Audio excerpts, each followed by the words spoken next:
And it was a helpful journey. But in that phase, I was the most peaceful, blissed out, I reached heaven on earth, if you will, but I was poor.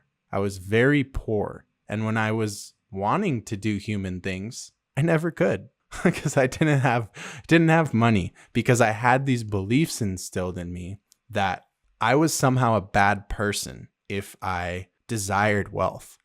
Here's a good one.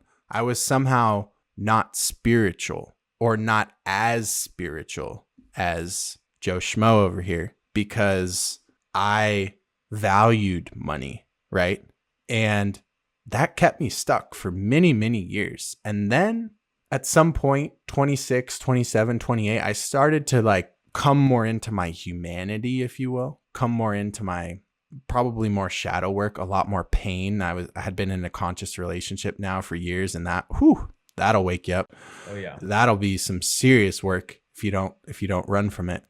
And so all these things to say, I know this is the longest winded question you've ever been asked, but like I said, I like to riff and give context. So I think that paints the full picture of the journey. And I think a lot of our listeners will be able to resonate with that. There's just these threads that really affected me, and I know they've affected a lot of others. And so I say all that to say it's been a serious journey for me. And it wasn't until a few years ago that I snapped out of it and I started actually being more of a stronger masculine energy about my frames around money, and not accepting almost like an energy of that would say you know what, fuck that. I do value money. I do want to be wealthy. I do see nothing wrong with having a sign that says get rich here, which we talked about.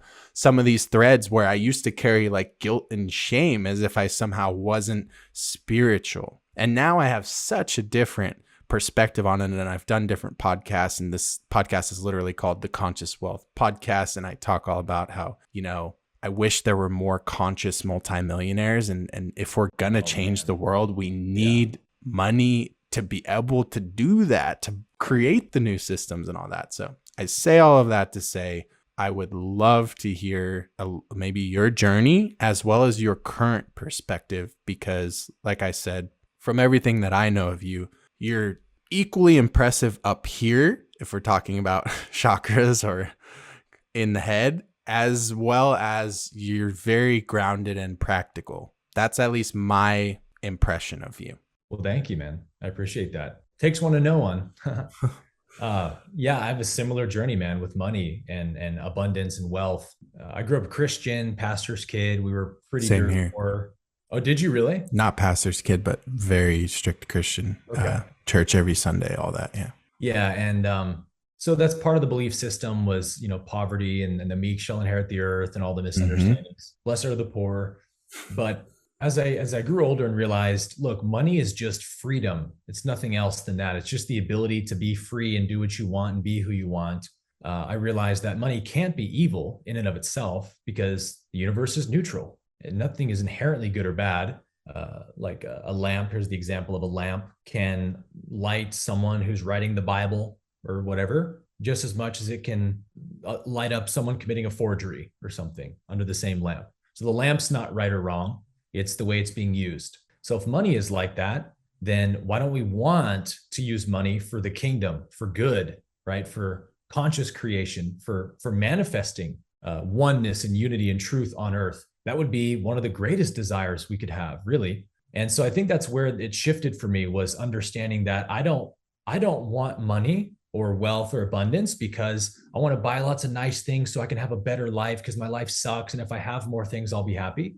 That's the karma that will get you into some trouble with money, where you no longer have money, but money has you. Well, once you know you're not in that place where you truly know and you believe and understand, money won't buy me happiness. It doesn't matter how much wealth I accumulate. It will never inherently make me happier. But what money can represent in your reality can be a demonstration of who you really are. And so that's why I want to manifest wealth, is because abundance is who God is, right? Because abundance is all that there is. Abundance is an eternal principle, an eternal truth in heaven. And what did Jesus teach us to pray? Let your kingdom come on earth as it is in heaven. So is there any lack in heaven? Last time I checked, there's not. So why are we tolerating lack on earth? Because we don't know who we are, right? We don't know we're the heirs of the kingdom. We don't know we are the Christ. We think we're the prodigal, you know? And so when we think we're a prodigal, we have prodigal consciousness. Lack. How would you define prodigal? So the prodigal being the famous parable Jesus told in the Bible of a son who leaves his father's house. He asks for his inheritance from his father. He runs off and squanders it on prostitutes and drinking and gambling. And he finds himself out of money and eating the slop from a pig pen with the pigs and rolling in the mud, which for a Jew is like the worst possible fate because they believe that pigs are unclean. And so Yeah. a lot of symbolism there. It's the rock bottom is what Jesus is saying. And the prodigal finally comes to his senses. It says, when he came to his senses, he said, oh, I shall return to my father's house because at least I can beg my father to be a servant in his estate, in his house.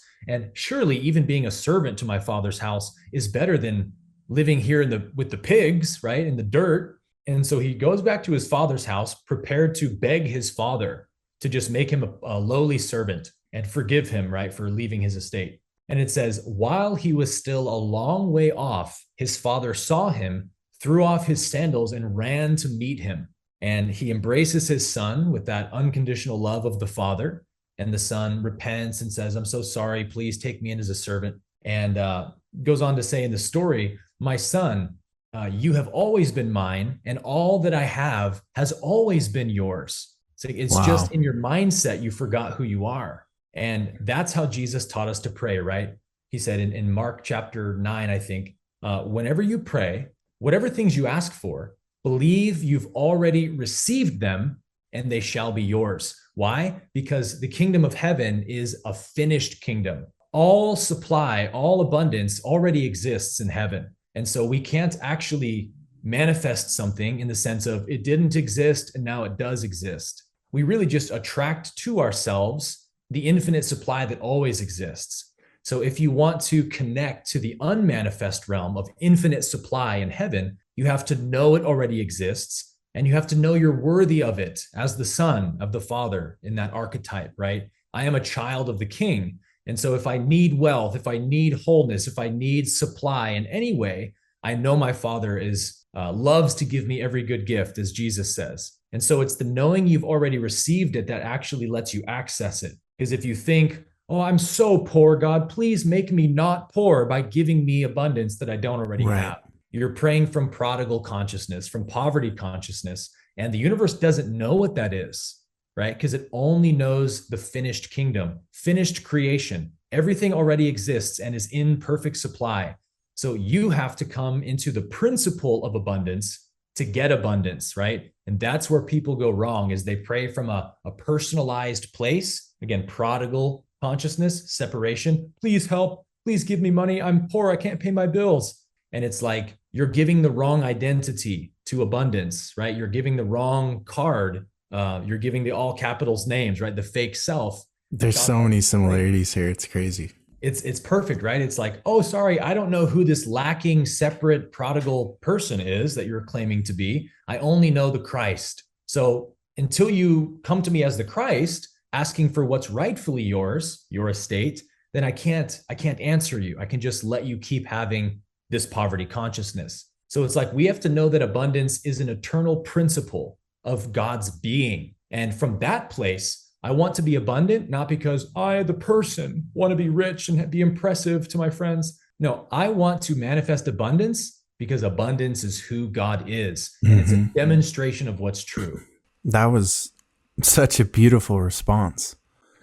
What comes to mind when you're talking about that, especially at the end, the download that came through is, I want to be wealthy because I want to love God. That's it.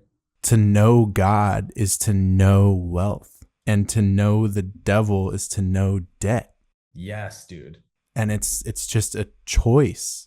And so that's what I mean. There was this, I call it spiritual distortion, where the intentions were good, right? For a specific person at a specific time, learning non-attachment is really necessary. Let's say you've been egoic your whole life. You should learn to let go for a while.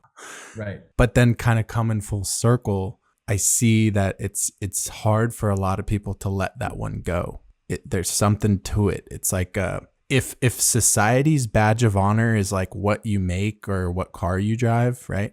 Then the spiritual society's badge of honor is like how little you demonstrate you care about money. Thing, dude. And it's like it's an egoic flex. Yes. Like, but it's this weird reverse egoic flex. It's like the flex is how poor I sound or look or act like I am.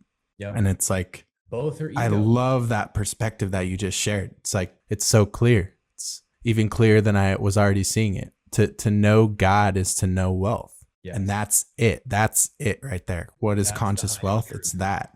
Yes. And I've heard you say this in some of your videos of like, one of my favorite lines from A Course in Miracles is, only what I have not given can ever be lacking, because I am the kingdom of heaven. Wow. Like Jesus said. So, if I feel like there's poverty in my immediate experience, well, I must not be giving abundance. Giving it where? Giving it in here to myself. I must not feel abundant, right? So it's like, can I give myself wealth and abundance and infinite supply? Can I know that it already exists and it already belongs to me, whether my circumstances seem to reflect it or not? Doesn't matter of what's true in eternity, which is that there's no lack in infinity. Like literally, the only thing that cannot exist in an infinite universe is lack. Yeah. So why am I believing in lack? It sounds so silly when it's put like that, right? Lack existing in an infinite abundance. But it's something about being human. We lose that perspective, right? It's very hard to maintain that zoomed out, parasympathetic, non-attached perspective. Yeah. And it is. That's why it's so beautiful how well you know the scripture and everything. It makes sense why you're so grounded. It's not even about religion. Like we could get down that whole path too, because it sounds like we have another thing similar in that sense. But for my journey, it was this thing of my relationship to religion was guilt, shame, and punishment. And that was passed down through my lineage and reiterated through my church. And so I walked away from it and rebelled and kept getting in trouble, waking up in jail. And then I finally changed my life and I had to find spirituality. And that's why that was so revolutionary for me, because it introduced me to this notion of like unconditional love versus conditional, like versus the Father who's like punishing you versus like, no, it's just love, and not necessarily needing to put labels and everything on it. But it ties so much into this notion of like, a lot of people see this book as like, some see it as like a fable. Some see it as like rules that if you don't follow, you're going to burn. And then I see it as like a combination of like a cheat code to life, giving you like all of the esoteric principles that nature and all of the universe operate under. And if you just align yourself with that, you're going to thrive. Plus a book on commerce. And it gives you all the gems. Even just in you sharing that one story of the prodigal, which was a word I wasn't familiar with. Amazing. Even just in that, we weren't even talking about the sovereignty stuff anymore. And it was exactly like the answer to the problem of most citizens. That was the answer. So it's like, it's just crazy how much depth there is to that book, to the teachings. There's just, when you think you can't go deeper, there's infinitely more levels. Or I should say it's almost lenses. I don't know that it's a vertical, but maybe more of a horizontal of it. You might have read it and thought it applied to this part of your life, but then you enter a new season of your life and you read it and you're like, oh, that's also applies to this. And so that's beautiful, man. Yeah. Yeah. You're so right. It's a book that will go as deep as you go in your understanding of who you are. The Bible will keep opening up, especially the teachings of Jesus, man. Because if Jesus was anything, he was a man who was fully realized and fully demonstrated as the perfect eternal self. We call it the Christ, that we all are. Mm-hmm. And I love this lens of that everything that exists is not separate from its idea. And that ideas are really the true, the eternal, the actual thing that exists forever in God's mind. So like you, Jeremy, whatever Jeremy is, this essence you're reflecting right now, this persona, well, you actually are an eternal thought form in the mind of God, because God's eternal. So there was never a time where the thought of or idea of Jeremy, as you are here and now, was not in God's mind. So this is what Jesus knew of himself, right? That, like he prays in John 17, Father, glorify them with the glory that I had with you before the foundation of the world was made. Like he was expressing this truth of like, I've existed in you forever. And I know that, but they don't know that. So give them that same knowledge, give them that same glory that I have with you, right?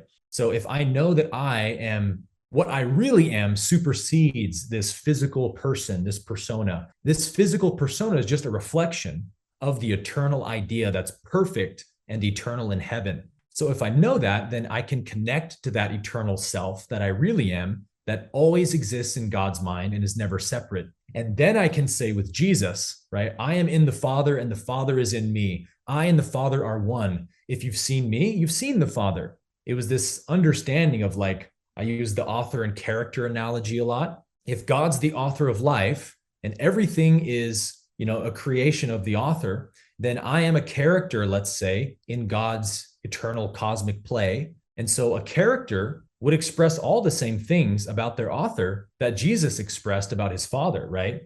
I am in the author and the author is in me. When you see me, you see the author. It's like this oneness consciousness of who I really am. And from that awareness, abundance, wholeness, infinite supply manifests naturally in my reality because it's the awareness I'm walking in. So it's like it all comes back to your awareness of who you are. And that's why the system of the world wants to keep you afraid, disempowered, not knowing who you are, because only in that sphere can they control you and manipulate you. As soon as humanity wakes up to who we are, that we are one and we are sons and daughters of the Father, of the Creator, then no one has any power over me. Nobody can tell me what to do.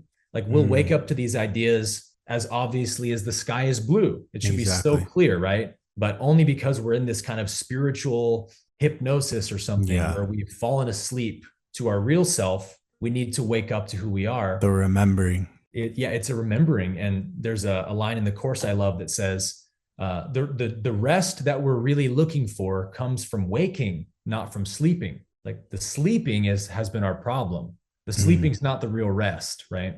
Damn. I was getting visuals when you were talking about even referencing some of those parts at the end, and all of what you just explained is why Jesus walked on water.